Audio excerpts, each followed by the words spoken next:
Alright guys, welcome to Refined Savage YouTube channel. Today we are going to be talking a little bit about Strongman and Strongman Training, how we do things here at Blind Dog, and what we do with the Strongman event. So we started it was before Memorial Day, so it was right after Anvil Crum. We started tweaking our Strongman training just a little bit to get a lot more of it in the program, because I think it's beneficial for our people and beneficial for our athletes. So we started a separate day on Wednesdays where we throw in a lot of the strongman events. It used to be our speed lower day through the conjugate system, but now we have added more of a strongman emphasis to that. We do usually a pretty brutal metcon on that day, and we use the strongman implements, whether it's the log, the Atlas stones. We don't get too crazy.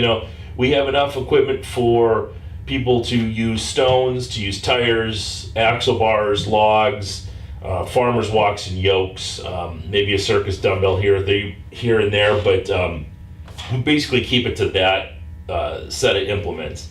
So what kind of benefits have you seen in people from implementing the strongman on Wednesday? So we're not powerlifters, and we were doing a normal speed lower body day on Wednesdays. Our people want to get in shape. A lot of them like the strongman events and are doing strongman competitions, and then we have some athletes as well.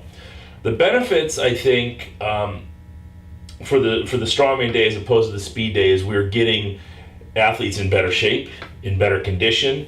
They're getting more work on the strongman events themselves, so they get better at the strongman events themselves. For athletic performance, I think we see a lot more.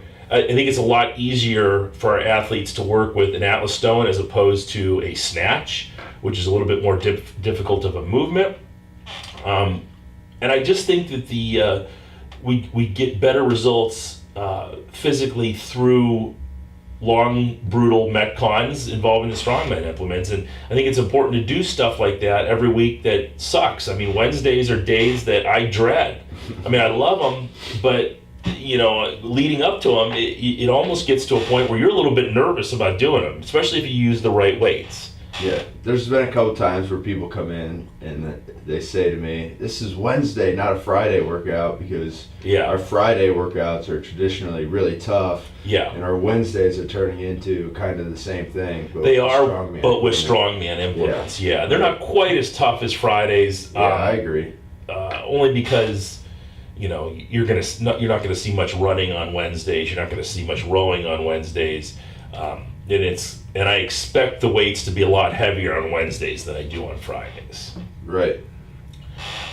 One of the things I have a problem with strongman is the people who, and this was a big trend in Highland Games too when I was throwing, but this thinking that it's okay to be fat because I'm a strongman athlete. And you really don't see that. You look at the highest level of athletes, you don't see that. Your John Paul Sigmarssons, your Marius Pudzianowskis, your Magnus Ravagnessens, Thor now. These guys were not big fat guys, right. So it's ridiculous to say that you have to be heavy or you have to be fat, have all this unwanted weight in order to be a strength athlete. It's lazy. There are plenty really high-level lightweight and middleweight strongman athletes who are very strong. They're a lot stronger than I am. They're lifting incredible weights, and they're 185 pounds. And I think a lot of our guys in the strongman heavyweight classes, if they would put some time and effort into getting rid of that excess body fat, might even drop down into those lower weight classes, and once they adjust, be just as strong or even stronger, especially if they're young guys and haven't reached their full potential yet, and a lot healthier, a lot quicker, a lot more athletic.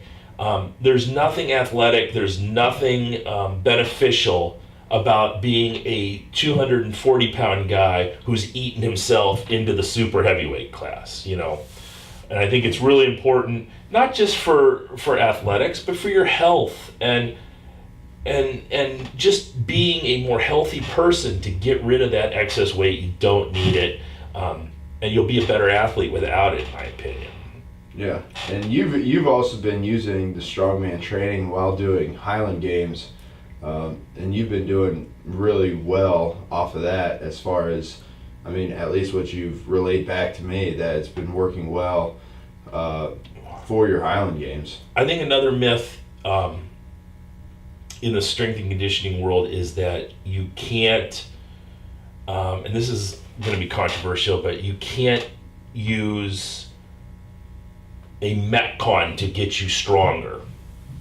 And I'm saying that you absolutely can, as long as the weight selections are correct.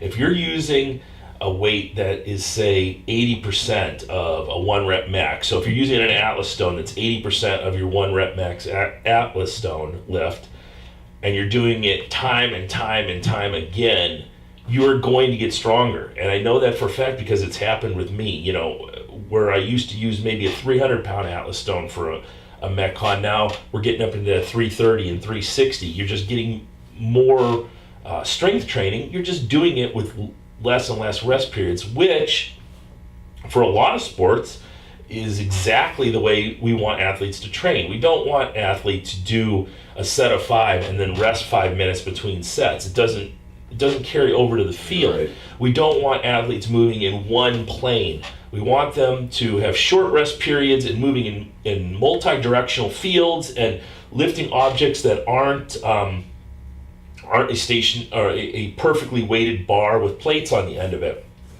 Now, as far as throwing, when I do a tire flip, or when I do a log clean and jerk, or when I do an Atlas stone to shoulder, all that stuff is no different than the Olympic lifts. It's a lift with a violent hip explosion. And to be honest, I get more of a hip explosion out of a tire flip or an Atlas stone because my technique doesn't have to be spot on. So when most people who aren't technical like myself do a clean, they miss their hips altogether. With the Atlas stone, if you miss your hips, you drop that ball out in front of you. The tire gets away from you. You end up having to upper body it. You just learn through going through the movements how to do things correctly, and you don't have to have, I can teach someone to flip a tire in a matter of a few minutes or lift an Atlas stone, whereas it might take me years, if ever, to teach them how to perform a snatch correctly.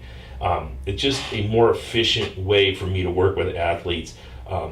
I wish I would have been training this way when I was a pro thrower as opposed to a master thrower. I think I would have got more benefits out of it. I think I would have been in better shape. And I think because of that, I would have been able to train more often because I would have increased my volume because I can get more in an hour. Right. Yeah, for sure. We do a 3-week wave with it. So a lot of times, we'll do this same... Wednesdays and Saturdays look an awful lot alike to us. There'll be different workouts, but they'll be similar style. But what we might do is on week 1, it might be a little bit lighter.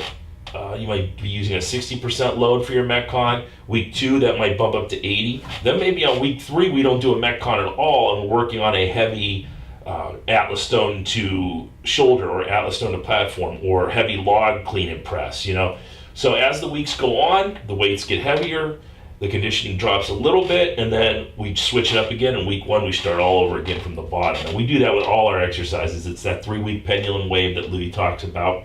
We've just found a way to incorporate our strongman stuff into it.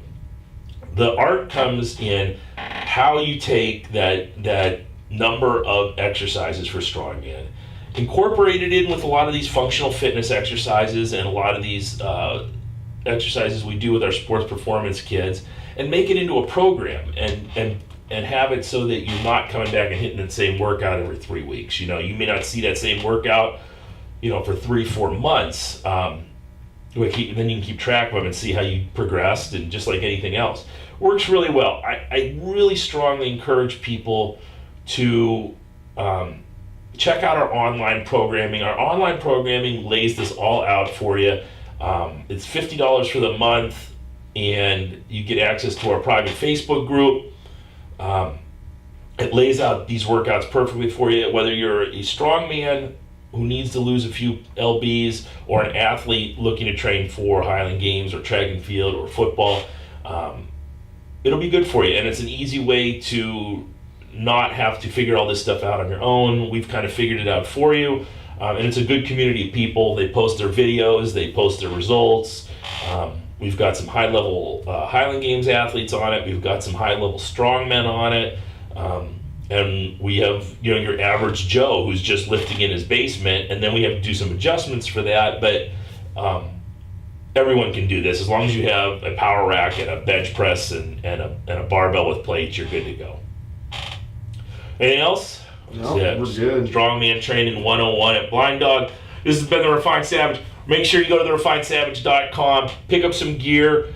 We are heading to, I don't know when this is coming out, but we are heading to the Iowa Quad Cities Highland Games this weekend. It'll be our last games of the season. Then we will have a booth set up at Sean Shoemaker's BSS Ohio Strongest Man. And we will also have a booth set up at Shane Rickman's event in Toledo, the Battle of the Borders event. So check us out online and buy some gear. All right, thanks guys. See ya.